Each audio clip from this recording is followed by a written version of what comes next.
Hi everyone, welcome to study class. आज की class में हम कॉन्स्टिट्यूशनल डेवलपमेंट ऑफ इंडिया के बारे में अध्ययन करेंगे या भारत के संवैधानिक विकास के बारे में अध्ययन करेंगे।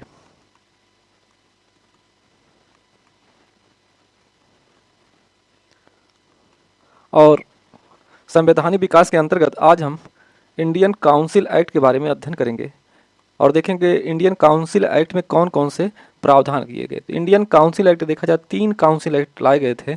पहला काउंसिल एक्ट लाया गया था इंडियन काउंसिल एक्ट 1861 का, और दूसरा काउंसिल एक्ट है 1892 में लाया गया था।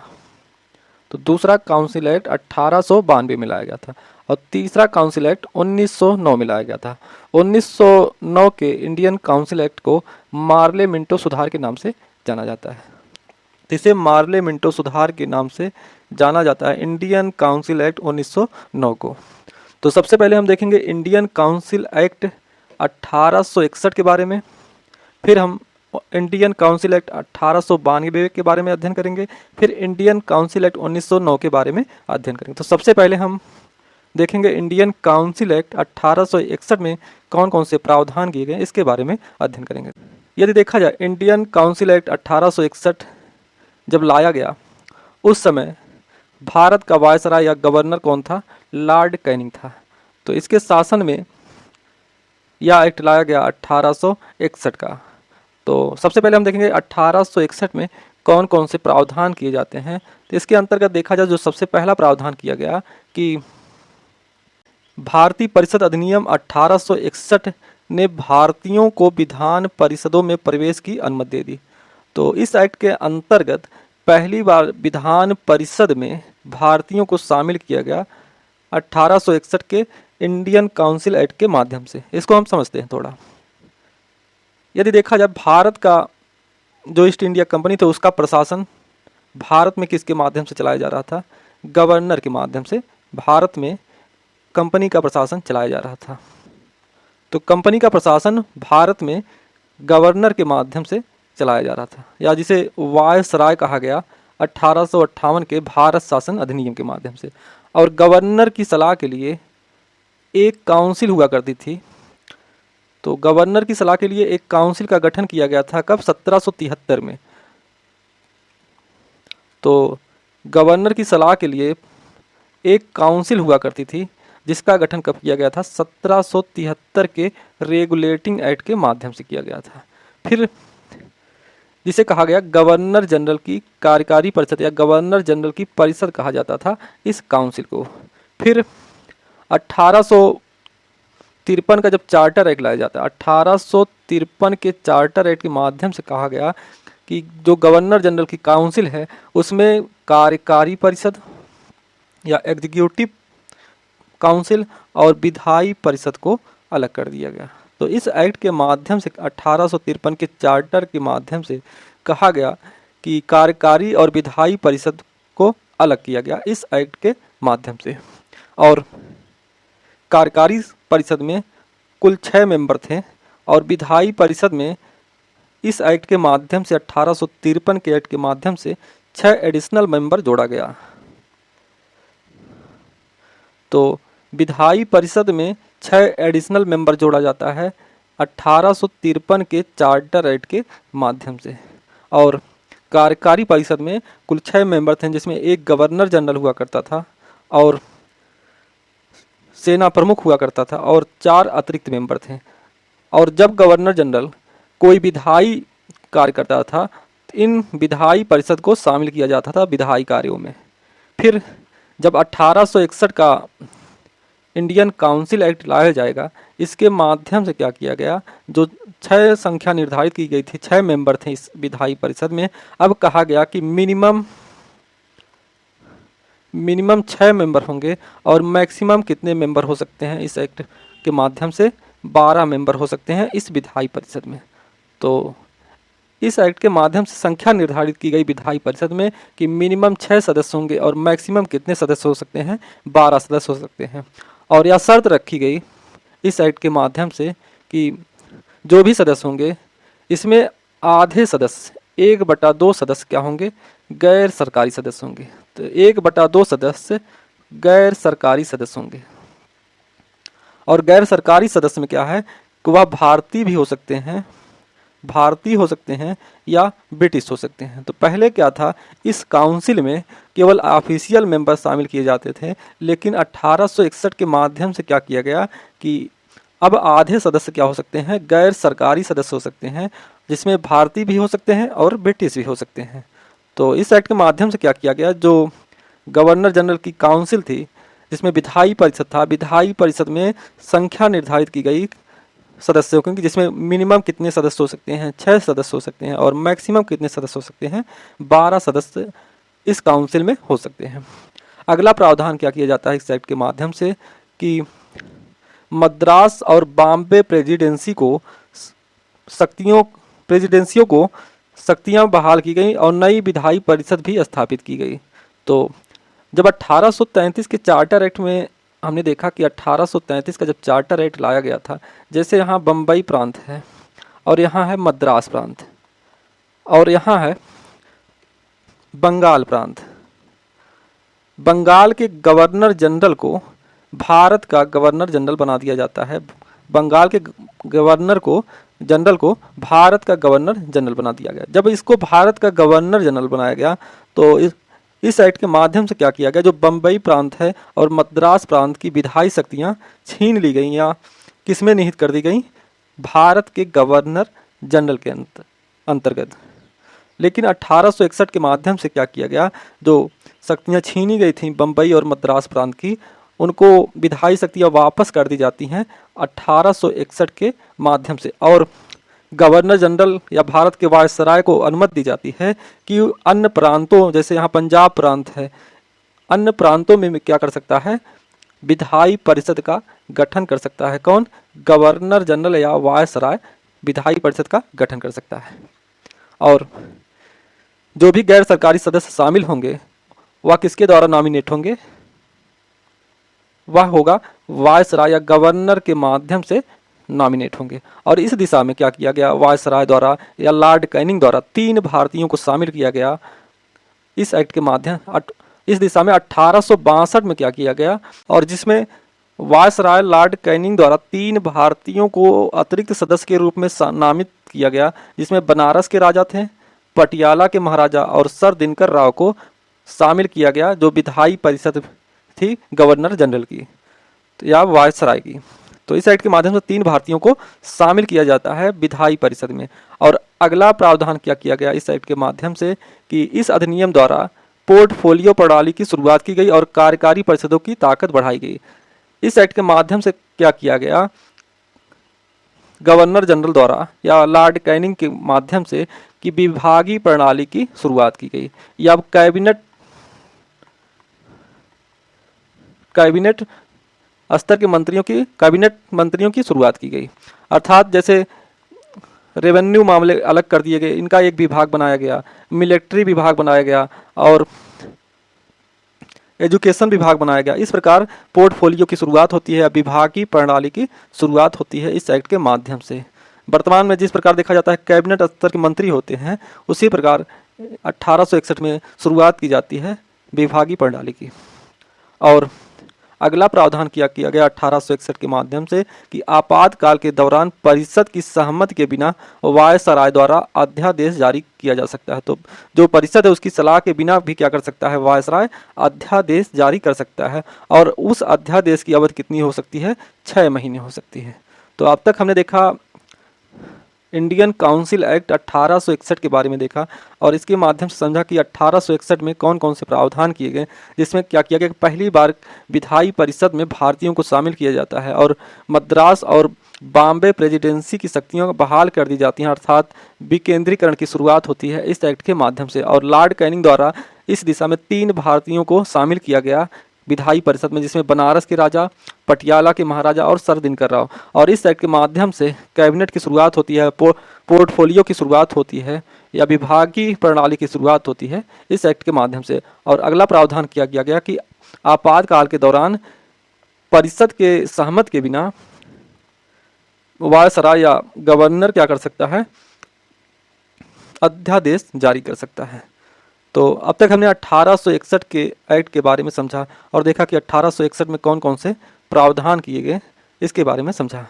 अब हम 1892 के भारतीय परिषद के अधिनियम के बारे में अध्ययन करेंगे। तो अब हम 1892 में भारतीय परिषद अधिनियम में कौन कौन से प्रावधान किए गए इसके बारे में समझेंगे। तो 1892 इंडियन काउंसिल एक्ट में जो पहला प्रावधान किया जाता है, इस अधिनियम द्वारा, अधिनियम के कारण विधान परिषद का आकार बढ़ाया गया। तो गवर्नर जनरल की जो विधायी परिषद थी, इस एक्ट के माध्यम से क्या किया गया, विधायी परिषद के आकार को बढ़ाया जाता है, जिसमें पहले कहा गया कि 6 मिनिमम सदस्य हो सकते हैं और 12 मैक्सिमम सदस्य हो सकते हैं। अब कहा गया कि 10 मिनिमम सदस्य हो सकते हैं और अधिकतम 16 मेंबर हो सकते हैं इस विधायी परिषद में। पहले 1861 की विधायी परिषद में कहा गया कि 6 मिनिमम सदस्य हो सकते हैं और 12 मैक्सिमम सदस्य हो सकते हैं, लेकिन इस एक्ट के माध्यम से कहा गया कि 10 मिनिमम सदस्य होंगे और 16 मैक्सिमम सदस्य हो सकते हैं इस विधायी परिषद में। और जो भी गैर सरकारी सदस्य शामिल किए गए थे इस एक्ट के माध्यम से, कहा गया कि उनको अब बजट पर, पहले क्या था कि उनको केवल विचार करने का अधिकार था, लेकिन इस एक्ट के माध्यम से क्या किया गया कि परिषद के पास बजट पर विचार करने की शक्ति और वह कार्यकारी से पूछताछ कर सकती है। तो इस एक्ट के माध्यम से जो गैर सरकारी सदस्य या एडिशनल मेंबर शामिल किए गए थे, उनको बजट पर विचार करने का अधिकार दिया जाता है, लेकिन मतदान और प्रश्न पूछने का अधिकार नहीं दिया जाता है। और इस एक्ट के माध्यम से क्या किया गया, अगला प्रावधान, इससे भारत में पहली बार अप्रत्यक्ष चुनाव की शुरुआत हो गई। जब यहाँ कहा गया कि विधायी परिषद में मिनिमम कितने सदस्य हो सकते हैं, 10 सदस्य हो सकते हैं और मैक्सिमम 16 सदस्य हो सकते हैं। और जो भी मान लिया जाए यदि 10 सदस्य हैं, इसमें से कहा गया कि आधे सदस्य क्राउन द्वारा नॉमिनेट होंगे और आधे सदस्य 1/2 सदस्य क्या होंगे, अप्रत्यक्ष चुनाव द्वारा चुने जाएंगे। हालांकि चुनाव शब्द का प्रयोग नहीं किया गया, जो भी अप्रत्यक्ष रूप से चुने जाएंगे या मेंबर, उनको भी माना जाएगा या नॉमिनेट किए गए हैं। तो इस प्रकार देखा जाए अप्रत्यक्ष चुनाव की शुरुआत होती है, लेकिन अप्रत्यक्ष चुनाव शब्द का प्रयोग इस एक्ट में नहीं किया गया। तो इस एक्ट के अंतर्गत अब तक हमने देखा कि जो विधायी परिषद थी गवर्नर जनरल की, उसके आकार को बढ़ाया गया। अब होगा कि 10 मिनिमम सदस्य हो सकते हैं और 16 मैक्सिमम सदस्य हो सकते हैं। और आधे मेंबर क्या होंगे, क्राउन द्वारा नॉमिनेट होंगे, आधे मेंबर अप्रत्यक्ष चुनाव द्वारा चुने जाएंगे। हालांकि चुनाव शब्द का प्रयोग नहीं किया गया है इस इंडियन काउंसिल एक्ट 1892 में। अब हम अगला एक्ट 1909 में कौन कौन से प्रावधान किए गए इसके बारे में समझेंगे। तो इंडियन काउंसिल एक्ट 1909, जिसे मार्ले मिंटो सुधार के नाम से जाना जाता है, मार्ले मिंटो सुधार के नाम से जाना जाता है इस एक्ट को, जिसमें मार्ले भारत के राज्य सचिव थे और मिंटो उस समय भारत का वायसराय या गवर्नर था। तो अब हम देखेंगे इस एक्ट के माध्यम से क्या किया गया, कौन कौन से प्रावधान किए गए। तो पहली बार तो इस एक्ट के माध्यम से क्या किया गया, जो केंद्र और प्रांतों में विधान परिषदों का आकार बढ़ाया गया। तो इस एक्ट के माध्यम से क्या किया गया, जो सेंटर की या केंद्रीय विधान परिषद है, इसमें मेंबरों की संख्या में क्या की जाती है, वृद्धि की जाती है।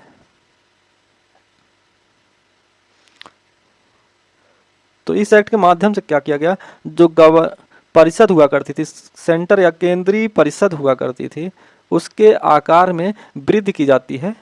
और जो प्रांतों की परिषद थी उसके आकार में भी क्या की जाती है, वृद्धि की जाती है। तो केंद्रीय परिषद और प्रांतीय परिषद में मेंबरों की संख्या बढ़ाई जाती है।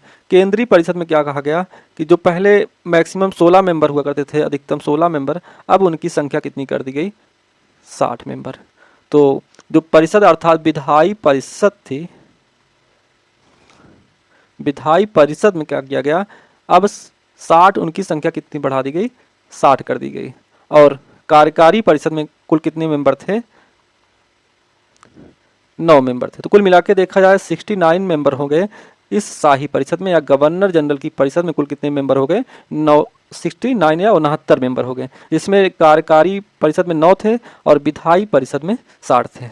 और अन्य प्रांत जैसे यहाँ मुंबई प्रांत है और यहाँ बंगाल प्रांत है और यहाँ मद्रास प्रांत है और यहाँ है बंगाल प्रांत, इनमें क्या किया गया, इनमें जो विधायी परिषद थी इन प्रांतों में, इनमें भी क्या किया गया कि प्रत्येक में कितने मेंबर हो सकते हैं, 50 मेंबर हो सकते हैं। अर्थात जो मद्रास प्रांत की विधायी परिषद है उसमें कितने मेंबर होंगे, 50 मेंबर होंगे। और जो बम्बई प्रांत की परिषद है उसमें भी क्या हो सकते हैं, 50 मेंबर हो सकते हैं। और बंगाल प्रांत की जो विधायी परिषद है उसमें भी 50 संख्या निर्धारित की गई इस एक्ट के माध्यम से। तो बंगाल, मद्रास, बम्बई और संयुक्त प्रांत की विधान परिषदें प्रत्येक में कितने सदस्य होंगे, 50 सदस्य होंगे। और जैसे यहाँ पंजाब प्रांत है, यहाँ बर्मा प्रांत है और असम की विधानसभा है, इनमें जो संख्या निर्धारित की गई 30 कर दी गई। तो यहाँ संख्या विधायी परिषद में संख्या कितनी निर्धारित की गई, 30 निर्धारित की गई। तो पंजाब, बर्मा और असम की विधान परिषदें प्रत्येक में 30 मेंबर शामिल किए गए। केंद्र और प्रांतों की विधान परिषदों में सदस्यों की संख्या, सदस्यों की 4 श्रेणियां थी। जो केंद्र और विधायी केंद्र और प्रांतों की जो परिषद हुआ करती थी उसमें 4 प्रकार के मेंबर होंगे। अर्थात जो परिषद थी, विधायी परिषद थी, उसमें 4 प्रकार के मेंबर होंगे, जिसमें क्या होगा कि पदेन सदस्य होगा। अर्थात जो कार्यकारी परिषद थी जिसमें पदेन सदस्य शामिल थे गवर्नर जनरल की, पदेन सदस्य होंगे। फिर अगले जो सदस्य होंगे कि मनोनीत आधिकारिक सदस्य होंगे, अर्थात सरकारी अधिकारी होंगे। और इसमें क्या किया गया कि एक तो पदेन सदस्य होंगे, इसके बाद नॉमिनेटेड सरकारी सदस्य होंगे। तो और अगला है जो कि गवर्नर जनरल द्वारा नामित किए जाएंगे। जो ऑफिशियल मेंबर होंगे इस परिषद में जो ऑफिशियल मेंबर होंगे वह किसके माध्यम से नॉमिनेट होंगे, गवर्नर के माध्यम से या गवर्नर जनरल या वायसराय के माध्यम से नॉमिनेट होंगे। तो और कुछ मनोनीत गैर अधिकारी सदस्य होंगे। तो जो गैर सरकारी सदस्य होंगे उसमें कुछ मनोनीत सदस्य होंगे और कुछ अप्रत्यक्ष चुनाव द्वारा चुने जाएंगे। तो कुछ मेंबरों का अप्रत्यक्ष चुनाव होगा और कुछ मेंबरों का क्या होगा, मनोनीत होंगे। मनोनीत सदस्य नॉमिनेट किसके द्वारा किए जाएंगे, गवर्नर या वायसराय के द्वारा नॉमिनेट किए जाएंगे। और अप्रत्यक्ष चुनाव के माध्यम से आधे मेंबर चुने जाएंगे, जिसमें यह मेंबर किसके द्वारा चुने जाएंगे, जैसे स्थानीय स्तर पे जो लोकल बॉडी हुआ करती थी उनके माध्यम से इनका चुनाव होगा। और सीमित मताधिकार का प्रयोग किया गया। और निर्वाचित सदस्य भारतीयों को विभिन्न श्रेणियों द्वारा निर्वाचित होंगे। तो जो इसमें गैर सरकारी सदस्य थे, जिसमें मनोनीत सदस्य हैं, जिसमें कुछ अप्रत्यक्ष चुनाव द्वारा चुने जाएंगे, या भारतीयों के विभिन्न श्रेणियों द्वारा इनका चुनाव होगा। जिसमें क्या है कि जिनके पास जो टैक्स जमा करता हो, जिनके पास संपत्ति हो, जिनके पास इच्छा हो, वही क्या कर सकता है, अप्रत्यक्ष गैर सरकारी सदस्य को चुनाव कर सकता है।